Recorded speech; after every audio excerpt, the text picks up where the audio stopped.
Please. Sir, you are speaking, sir. It is your turn. Sir. Sir, I do not want to comment more because the exhaustive speech. Sir, how can? No. I have given time to Sir, him. He is speaking from your party. Mr. Kanimali had made a exhaustive and elaborate speech. So one and second. gave No, one second, sir.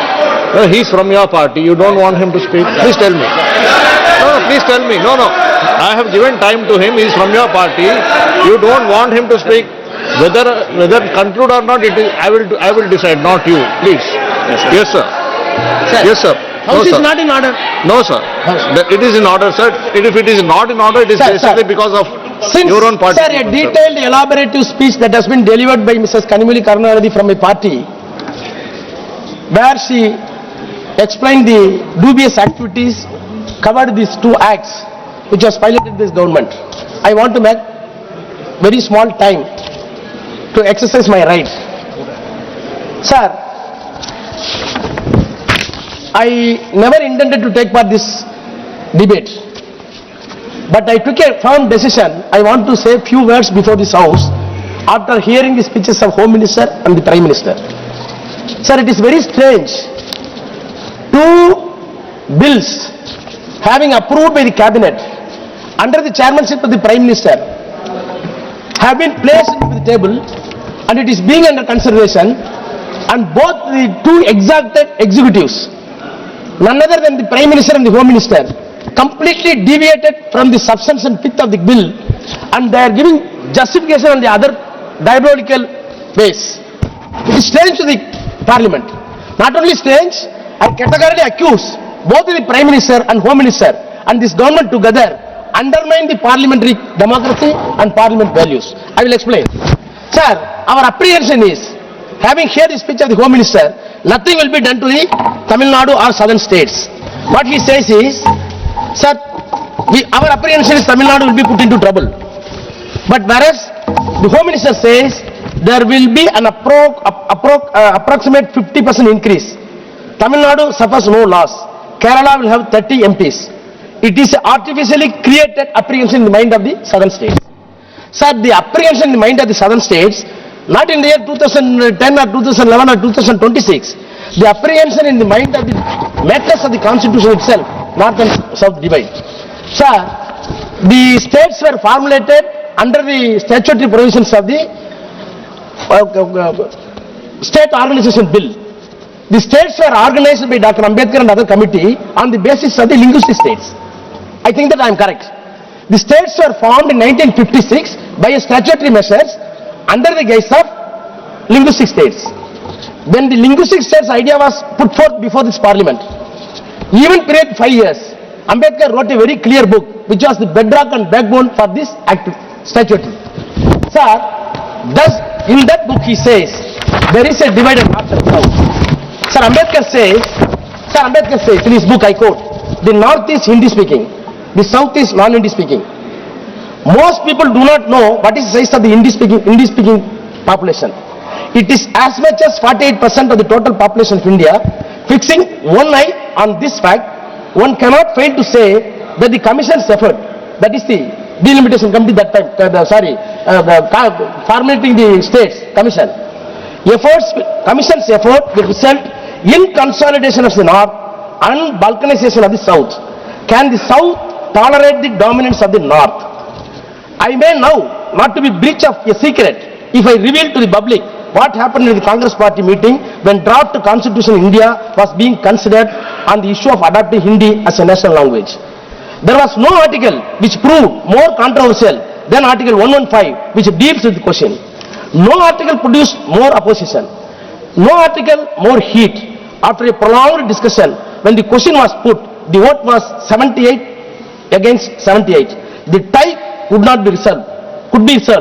After a long time, when the question was put to the party meeting, the result was 77 against 78 for Hindi. Hindi owned its place as a national language by one vote. I am stating these facts from my personal knowledge as a chairman of the drafting committee. I had naturally entered the Congress party included. These facts reveal how much South dislikes the North. This dislike may grow into hatred if the North remains consolidated and the South becomes disintegrated, and if the North continues to exercise a disproportionate influence on the politics of India, and I am quote. Sir, this is the disproportionate influence which was attempted by the North on the southern state, not by me, not by Leader MK Stalin. It was a statement by Dr. Ambedkar in the committee. So now, in the background, you see the answer given by the Home Minister. Home Minister says, sir, there will be only 50% increase, there will be no damage for Tamil Nadu or Kerala or southern state. Sir, my apprehension is, then why come for these legislations? If the Home Minister is standing before the House, don't worry, I will take off everything, then what is the purpose of the two bills? What is the two bills says? Section 8 of the new bill says the seats will be allocated on the basis of the latest census. Section, sir, very important. Section 8 says the seats will be allocated on the basis of the latest census. That is the bill introduced in the House. But what Constitution says?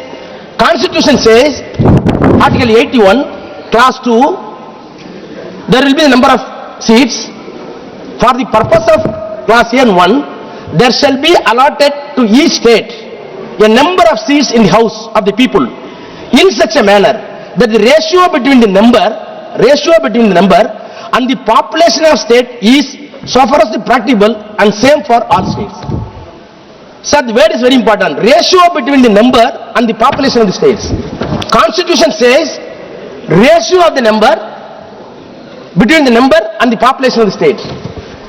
Sir, I do not want to recall all the words of what happened in the constitution of state bills. When we formed the linguistic states, Ambedkar was very clear, according to G.P. Bant and other members, when we are forming the one state, one language, the reason is the language, civilization, culture, and all ethnicity values of the particular state who speaks one language, who adopted one culture, should be reflected in the assembly.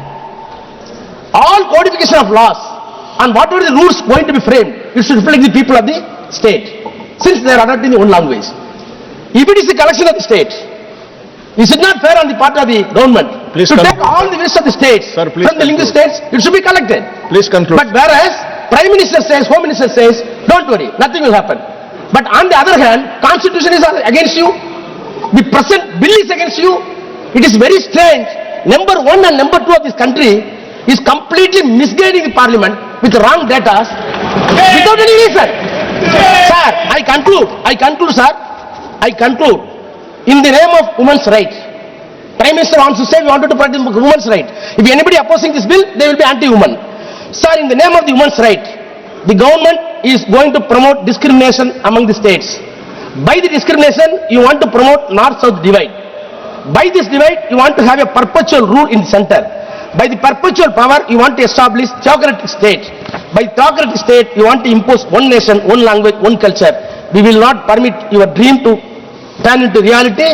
Our state, our Chief Minister will not permit to the Tamil Nadu. We will oppose it. Thank you, sir. माननीय श्री जयंत बासुमतारी जी,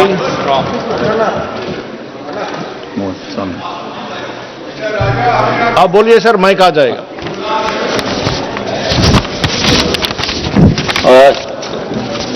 धन्यवाद sir, आपने मुझे the constitution 131st amendment bill 2026 और the delimitation bill 2026